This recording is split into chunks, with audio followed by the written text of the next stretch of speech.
Quelle drôle de démocratie, où les élections ont lieu sans les électeurs, où des ministres peuvent trahir, mentir, tricher, voler sans être inquiétés par la justice, mais plutôt soutenus par le président lui-même. Et où ce sont des conseils, privés comme publics, mais dans tous les cas corrompus par l'argent, qui remplacent le Parlement et les élus pour gouverner le pays dans une totale opacité. Quelle drôle de démocratie, qui voit gonfler sans cesse le budget de sa police toujours plus puissante et agressive, tandis que l'humanité crève sur les trottoirs de sa capitale et que la planète brûle, au sens propre comme au figuré. Mais bon, aucune raison de s'alarmer, jusqu'ici tout va bien. Bonjour, moi c'est Djemil, nous sommes en France en août 2021 et voici mon édito hebdo.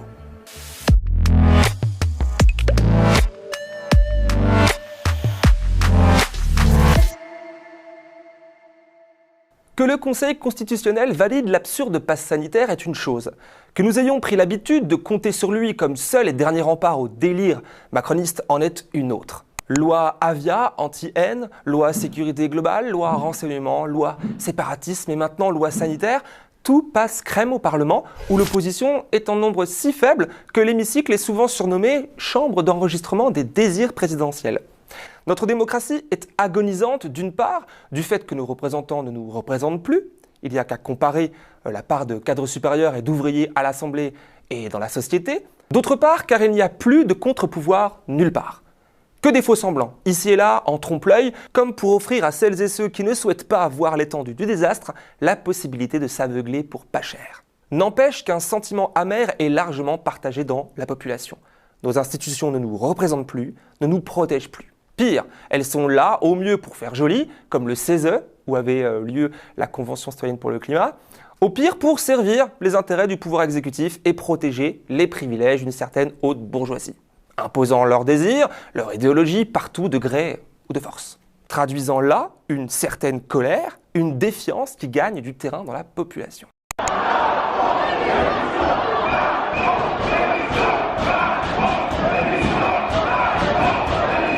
Car s'il y a une chose à retenir de ces dernières années, c'est bien le dégagisme.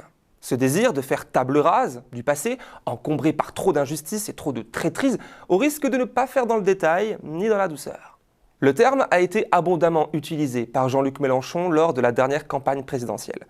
L'été suivant, et plus d'un an avant les Gilets jaunes, c'est le député des Bouches-du-Rhône qui le rappellera dans le contexte du scandale Pénicaud. Souvenez-vous, la ministre du Travail avait touché 1,13 million d'euros lorsqu'elle travaillait encore chez Danone, qui alors licenciait à tour de bras.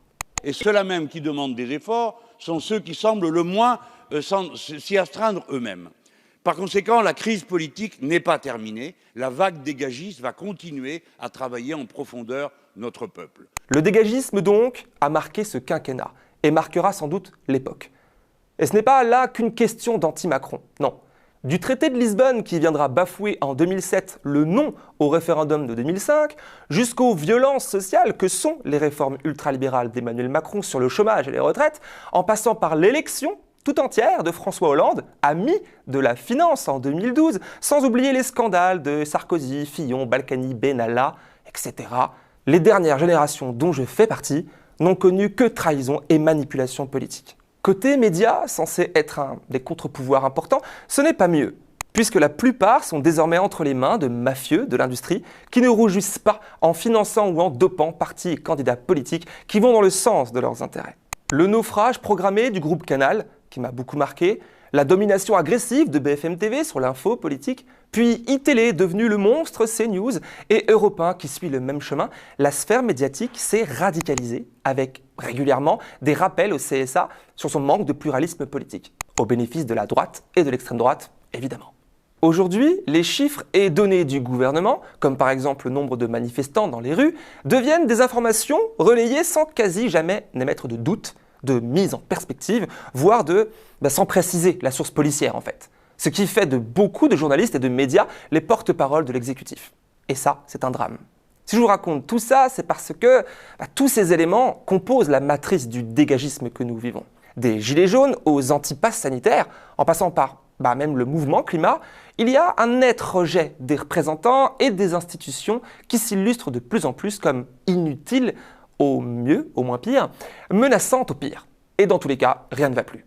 Si actuellement les flammes ravagent les forêts grecques et turques, en France c'est un tout autre incendie, pas moins ravageur, qui menace de tout emporter.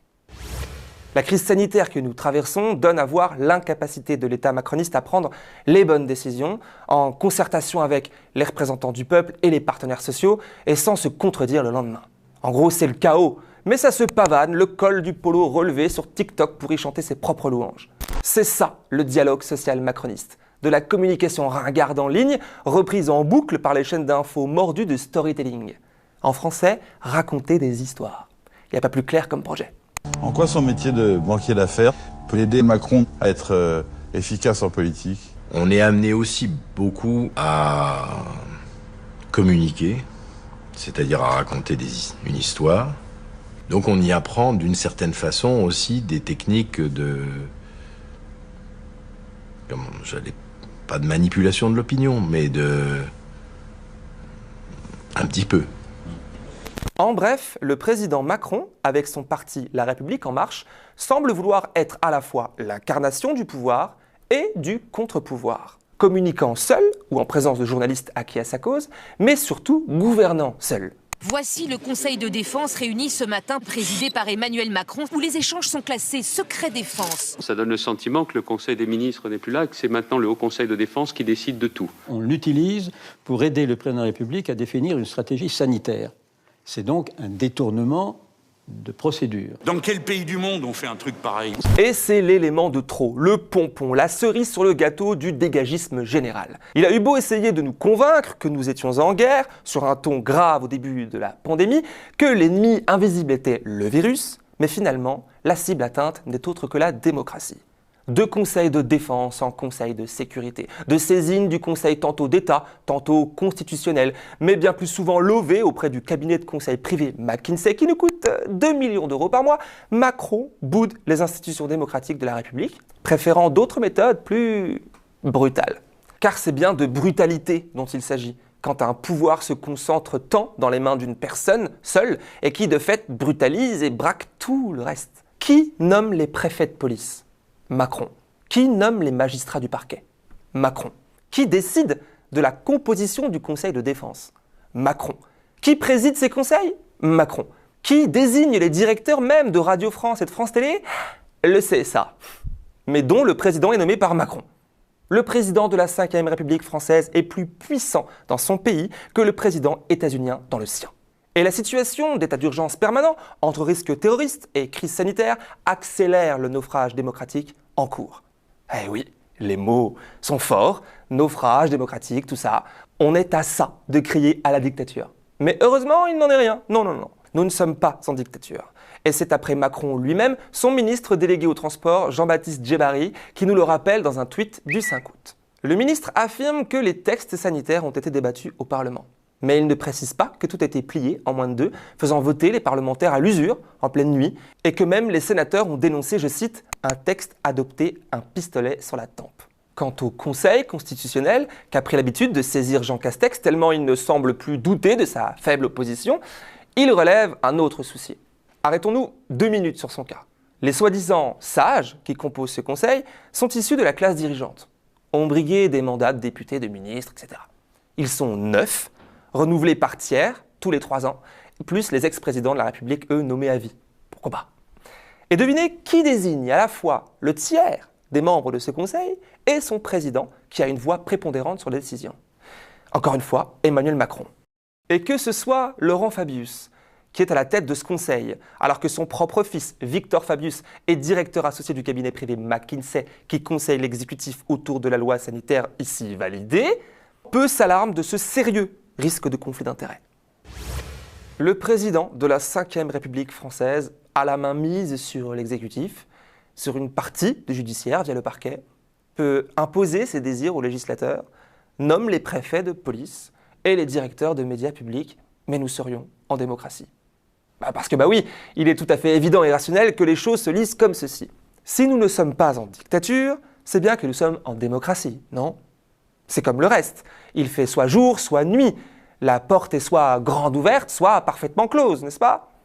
Cette pensée binaire est un piège qui menace toute la société, dont j'avais fait le sujet principal de mon édito précédent aux médias, que je vous invite à aller visionner. Ce même Conseil constitutionnel qui valide ici la loi sanitaire, sans même vraiment exclure les licenciements, crachant là sur le Code du travail, avait brillé tout récemment pour avoir jugé contraire à la Constitution le référendum pour les hôpitaux.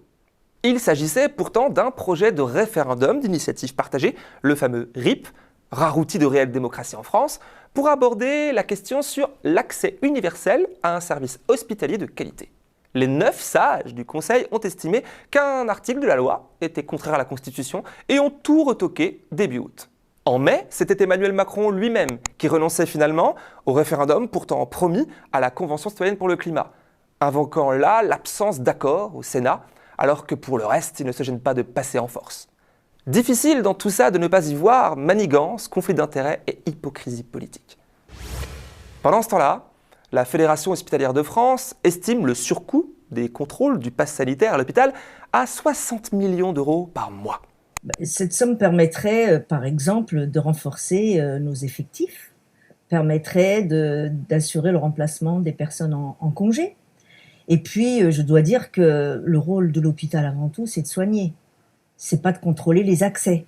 60 millions d'euros, c'est environ la somme pour la construction d'un hôpital public entier. Mais il n'y a pas d'argent magique, il n'y a pas d'alternative aux économies imposées à la santé publique. Il n'y a pas d'argent magique. Et donc tous les gens, si j'écoutais, si je faisais, si je regarde, mais oh là là. Toujours début août, c'est la loi des séries, une nouvelle mauvaise nouvelle. Les policiers mis en examen pour homicide involontaire dans l'affaire de Cédric Chouviat ne seront pas suspendus. Décision de Gérald Darmanin en personne, lui aussi concerné par la question de sa légitimité de rester en poste, donc un sage quelque part. Et c'est toujours le fait que M. Darmanin est en train de délivrer des permis de tuer. Je crois qu'aujourd'hui, quand on est de la police, on peut tuer librement. On n'a pas de recours. Darmanin couvre tout. C'est-à-dire qu'aujourd'hui, vous êtes dans la rue, on vous contrôle, on vous tue. C'est ce qui s'est passé pour Cédric. Mon fils Cédric, on l'a contrôlé, on l'a tué. Sans aucun motif. Les avocats déplorent une culture du déni. Et l'un d'entre eux, Arié Halimi, commente ainsi la situation. Je le cite. Le ministre de l'Intérieur, comme à son habitude, feint de ne pas reconnaître la gravité des faits. Cette attitude conduit fréquemment à des réitérations de violences. C'est justement ce qui caractérise les violences policières systémiques. Et j'ajouterais que tout ça remet une pièce dans la machine antidémocratique, aggravant la situation et nous éloignant toujours plus d'une quelconque réconciliation avec les institutions de cette République. Mécanisme naturel, quand on brutalise et maltraite la population, elle se braque.